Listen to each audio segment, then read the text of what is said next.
स्तुति कथा न जाने मुद्रास्ते तदपि च न जाने विलपनं परं जाने मातस्त्वदनुसरणं क्लेशहरणम् ज्ञानेन द्रविणविरहेण लसतया विधेया सा ज्ञात्वा तव चरणयोर्याच्युतिरभूत् तवेतत्सन्ताभ्यं जननि सकलोद्धारिणि शिवे कुपुत्रो जायेत क्वचिदपि कुमाता न भवति पृथिव्यां पुत्रास्ते जननि सन्ति सरला परं तेषां मध्ये विरलतरलोऽहं तव सुता योऽयं त्यागसमुचितमिदं नो तव शिवे कुपुत्रो जायेत क्वचिदपि कुमाता न भवति मातर्मातस्तव चरणसेवा न रचिता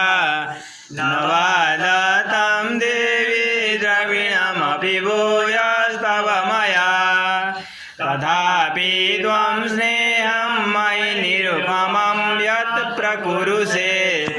कुपुत्रो जायेत क्वचिदपि कुमाता न भवति परित्यक्ता देवा विविधविधसेवा कुलतया मया पञ्चाशेतेरधिकमपनीते तु वयसि इदानीं चेन्मातस्तव यदि कृपा नापि भविता निरालम्बो लम्बोदरजननि गम्यामि शरणम् स्वपाको जलपाको भवति मधुपाकोपमगिरा निरातङ्को रङ्को विहरति चिरं कोटिकनकै तवापर्णे कर्णे विशति मनुवर्णे फलमिदं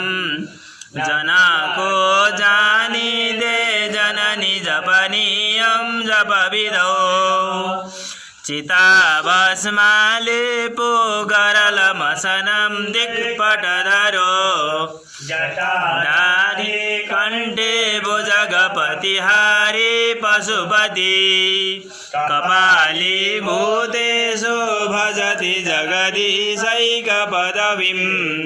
भवानी त्वत्पाणिग्रहणपरिपाटे फलमिदम् सस्याकाङ्क्षा भवविभववंशापि च न मे न विज्ञानापेक्षा शशिमुखि सुखेच्छापि न पुनः अतस्त्वं संयाचे जननि जननं यातु मम वै मृडानि रुद्राणि शिव शिव भवानीति जपता नाराधितासि विधिना विविधोपचारे किं वृक्षचिन्तनपरैर्न कृतं वचोभिः श्यामे त्वमेव यदि किञ्चन मयि अनाथे कृपामुचितमम्ब परं तवैव आपत्सुमग्नस्मरणं त्वदीयं दुर्गे करुणार्णवेशे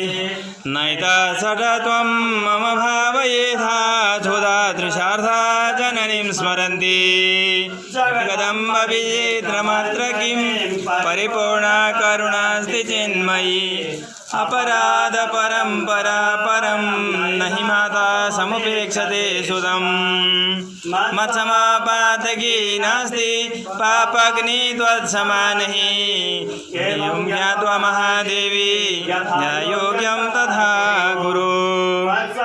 पातकी नास्ति पापग्नि त्वत्समानहि एवं ज्ञात्वा महादेवी यथा योग्यं तथा गुरु नास्ति पापग्नि त्वत्समानहि एवं ज्ञात्वा महादेवी यथा योग्यं तथा